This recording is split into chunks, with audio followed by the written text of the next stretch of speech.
All right, guys. So I'm going to go over kind of the basics of how I think about and how I throw a Hulihan.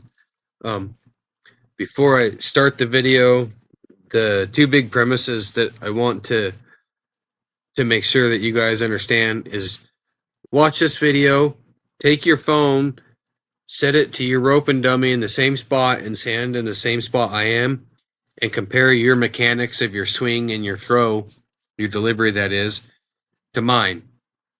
The second thing is don't move your feet when you throw.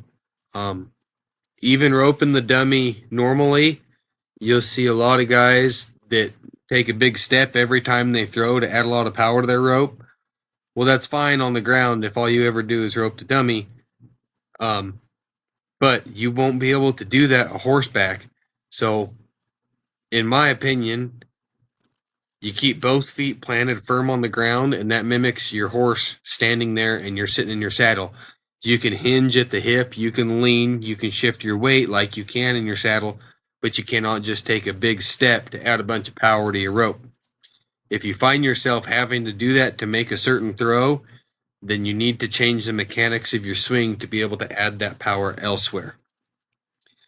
That being said, when you're roping the dummy with a bunch of friends and everybody's cruising around and you're throwing obnoxiously long shots, there are times, you're going to need to take that step for fun. But when you're very legitimately practicing and making a point to get good practice in to become better, stand flat-footed and square towards the dummy. Or if you're practicing like a tip over on the left side, turn your feet and your hips to where your horse would be in relation to the dummy. Two really important things there. Okay, we'll watch this first one and then we'll back it up. Mincer Silversmiths. Quality work created and designed by Western artist John Mincer. We are dedicated to providing unique, one-of-a-kind items for serious collectors. Rings, necklaces, and bracelets for jewelry lovers. Handmade tack, bits, spurs, spur straps, and buckles for working cowboys and cowgirls. And the Joel Henry high-end collection tack and hardware line for leather crafters. We're proudly made in the USA. Step up to the finest in silverworks from Mincer Silversmiths. Find us on Facebook or call us at 775-423-3379. So that was just a simple Hulihan. That's the very first thing you need to be able to do to throw the Hulihan is start with your loop on the ground, come one rotation behind your head and let it go on that swing. Now, if you notice, I'm roping the rear end of my dummy. From where I'm standing, that dummy is facing my right, out here with its head, and I'm roping its hips. As I deliver that loop, my goal here is to get my front strand to hit on its back, and my bottom strand to hit here. So I'm roping this 90 degree. That will teach you, when you set it up like that, it will teach you to bring your wrist around with your elbow up to get that loop to hit like so. Okay, could have been a little bit higher, is a little bit low. To be totally honest with you guys, I haven't spent much time on my rope and dummy at all lately, so I'm a bit rusty myself. Okay, coil up again.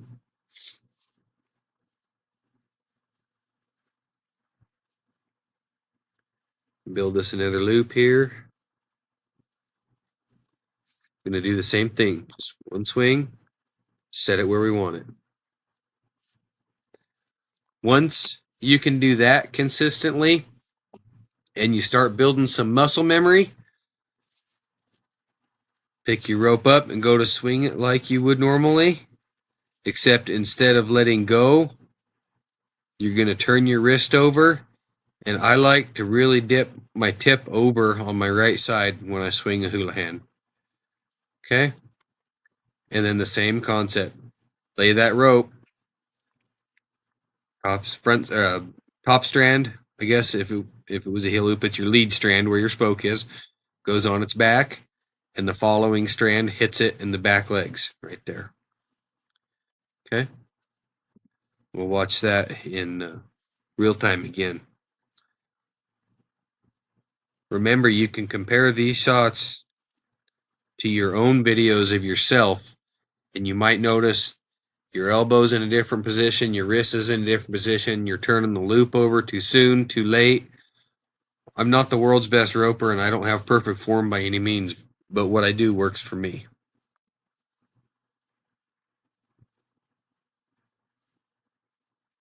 Okay, now I'm going to throw a regular loop right here.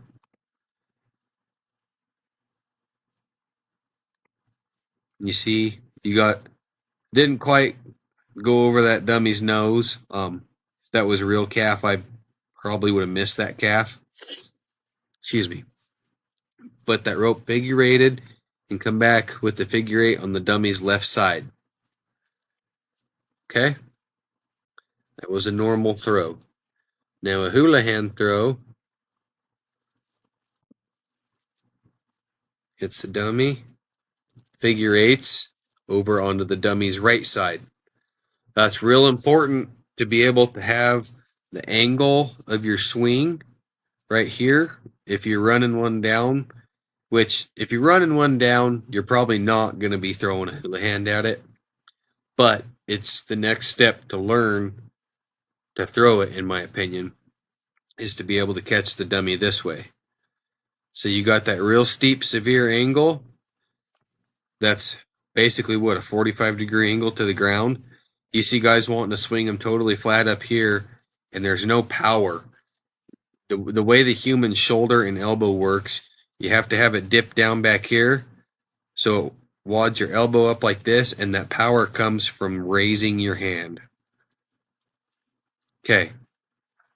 That being said, if you're out of time with this, like if you were to let go too early, that loop's going to go straight up in the air. A bunch of coils are going to fly out of your hand, and the loop is going to plop down right there on the ground. And of course, if you're too late, you hold on to it too long, you're going to throw it in the ground right over there. It's just like roping with a normal swing. The timing of your release dictates where the loop goes, and you have to be swinging. The swing, the first two swings and the swing you release your loop on need to be the same. There's no difference there. You just let it go. Okay, you can see I'm walking around a little bit right here. Realistically, I should be standing there with my feet square to the dummy. Okay, once you get comfortable doing that, put one distance coil in your hand. Mechanics are the same. Get comfortable with that, put two in your hand. Get comfortable with that, put three in your hand. Now, once you start getting to three, you're going to have to start throwing harder and higher. You can put 4, 5, 6, as many coils as you want. The more practice, the more you'll be able to reach out there. In a real life application, you've seen on several of my videos, I like to use those long Hulihans in a branding pen, and I'll do it typically when the calf is 90 degrees or facing me. I usually won't ever throw it when the calf is facing away from me like this dummy is. Anyways, guys, I hope that helps. Comment down below with any questions you got. Make sure and subscribe to the channel. And in this video, I'm using a Pit Viper. You can head over to RubuckNevada.com and get a Pit Viper of your own. Friday's video, I'll talk a little bit about my hackamore and oh gosh, sorry guys. I've been awake for a lot longer than I should. Not the martingale, the Theodore. The hackamore and the Theodore, and the way I tie them. They're not near as pretty, they're not near as fancy, but they work just fine, and they're very simple. So, hope to see you guys on Friday for that video. Stay blessed, friends.